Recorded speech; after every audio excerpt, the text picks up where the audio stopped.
వక్ఫ్ సవరణ బిల్లుకు సంబంధించిన సంయుక్త పార్లమెంటరీ కమిటీ నివేదికను రాజ్యసభ ఆమోదించింది.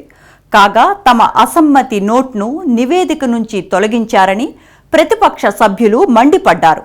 అయితే ప్రతిపక్షాలు అవాస్తవాలు ప్రచారం చేస్తున్నాయని అధికార పక్షం పేర్కొంది.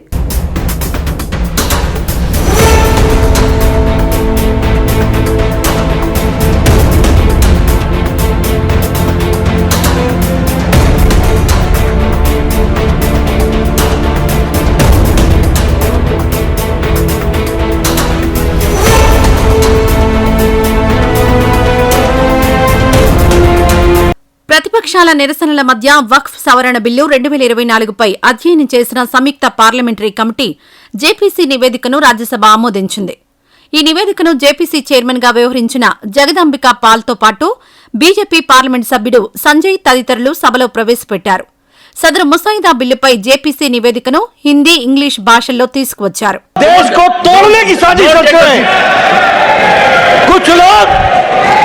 Some people are trying to fight against the Indian state.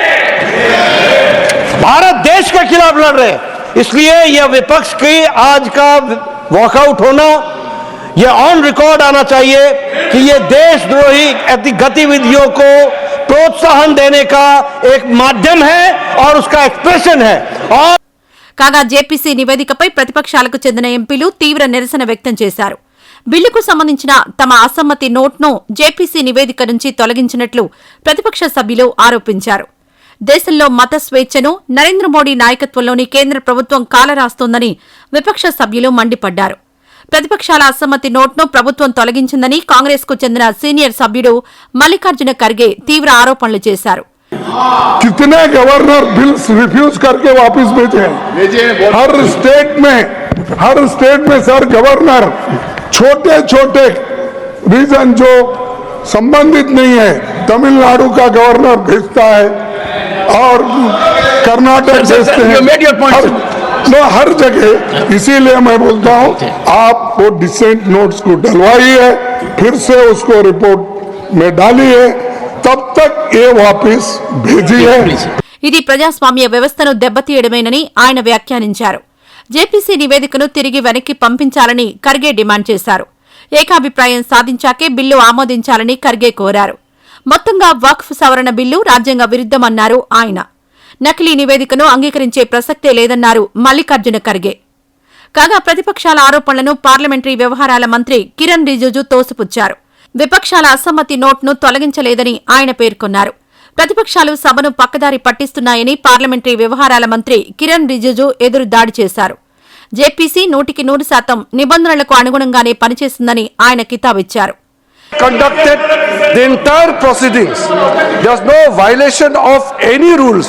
All the members from the opposition parties participated in the proceedings of the JPC for last 6 months. Now finally, when the report is placed in the floor of the House, they are raising objection. In the appendix also, all the dissent notes are also attached. కేంద్ర మంత్రి కిరణ్ రిజిజు సమాధానంతో సంతృప్తి చెందని ప్రతిపక్ష సభ్యులు సభ నుంచి walkout చేశారు. ఈ సందర్భంగా ప్రతిపక్ష సభ్యుల అసమ్మతి నోట్ను తొలగించారన్న ఆరోపణలను ప్రభుత్వం తోసిపుచ్చింది. నివేదికపై చర్చ జరిపే సత్తా ప్రతిపక్షాలకు లేదని బీజేపీకి చెందిన జేపీ నడ్డా ఘాటు ఆరోపణలు చేశారు. అయితే జేపీసీకి దురుద్దేశాలు ఆపాదించే సెక్షన్లను తొలగించే అధికారం ప్యానెల్ చైర్మన్ కు ఉందని జేపీ నడ్డా పేర్కొన్నారు.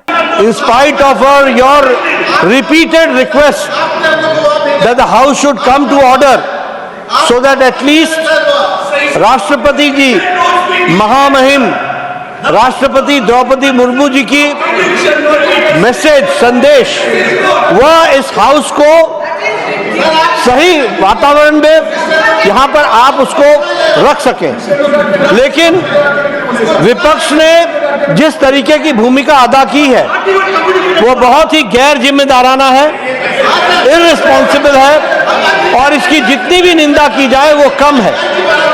मैं ऑन रिकॉर्ड लाना चाहता हूं कि राष्ट्रपति महोदया the first citizen of the country जब वो उनका मैसेज पढ़ा जाए तो हाउस ऑर्डर में होना चाहिए था, जो नहीं है.